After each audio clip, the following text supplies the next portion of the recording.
like at a vineyard like yours, everything goes perfect. People are there having a great time. Life is fun, but it's really not behind the scenes. Everything isn't always perfect. So you were telling me about one day that it wasn't Oh, the way it should have gosh. been. Tell me. Well, best laid plans. You try to figure out what you're supposed to do and when you're supposed to do things.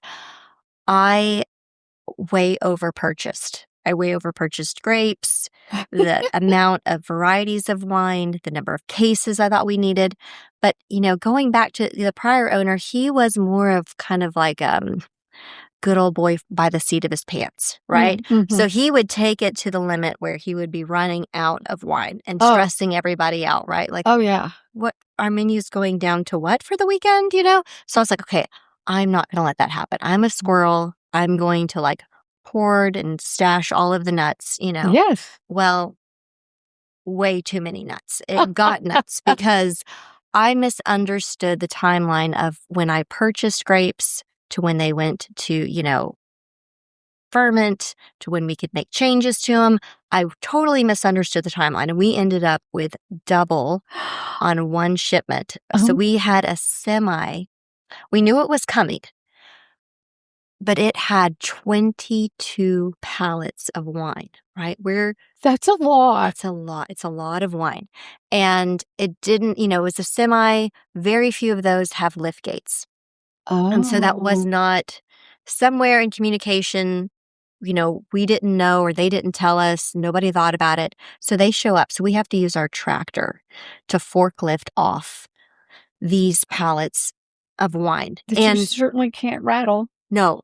And they were too high. They were stacked too high for our tractor. Our tractor couldn't handle the load. We had put the biggest implement on the back, but it was still going to tip our tractor over. Oh, so goodness. We call everybody that we know that's local. And fortunately, our events manager knew these young bartenders from Garhole, which is just up the road. Fabulous little motorcycle bar, really cute, quaint. I think Bonnie and Clyde broke into the safe that used to be in there when it was a bank. It's in this old part of town. So we call everybody we can. We're like, this is what we can pay. Can you get here? Can you help us? Because we manually had to take off the top 2 layers of the cases of wine. And you can imagine an assembly line, right? Yes. Of people handing each other. We're schlepping all these cases. We're having to get them into the chilled area. Well, then our tractor breaks. So I call our neighbor and I'm like, Brad, are you around? Can we borrow your tractor? He's so kind, just an amazing neighbor. He says, yeah, the keys are in it. He navigates us to where it's at on his property. We go and get it. I mean, this is like the Lamborghini of tractors, right?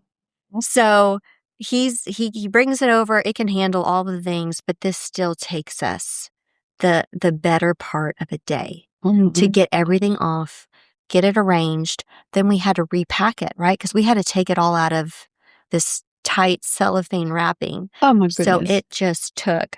I mean, our arms are falling off at the end of the day. I think I couldn't move my arms above my shoulders for 3 days. I got the best arm workout ever, but it was so stressful. It was a lot to put on the team. Yeah. They were all so kind and gracious.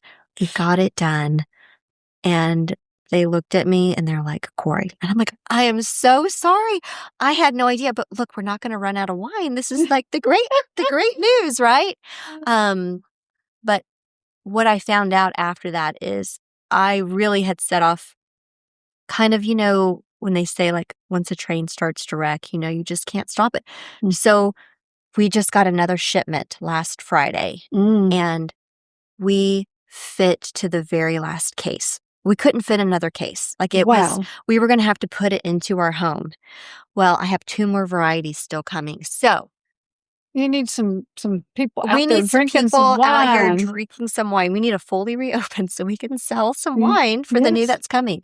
But I have to say, the wine is fabulous. It's Texas wine, so I know some people think that fabulous and Texas wine, it's like an oxymoron, but it really is. We have worked hard. We work with some great winemakers that have produced some great varieties for us, and So you got to come see us and help us drink some of this wine because I don't know what I'm going to have to put it in our home when the next shipment comes. I think it's happening. And I already let Steven know. And he's like, Corey, he's like, but I would rather us not run out. So he said, I no, totally I'll take that. this problem over. No Southern woman's going to run out of anything when they're serving people. No. 100%. No, so I admire that. We're ready. Yes. So it's not always perfect in the wine business. It's not. That's great. Okay. Well, y'all better go try her wine.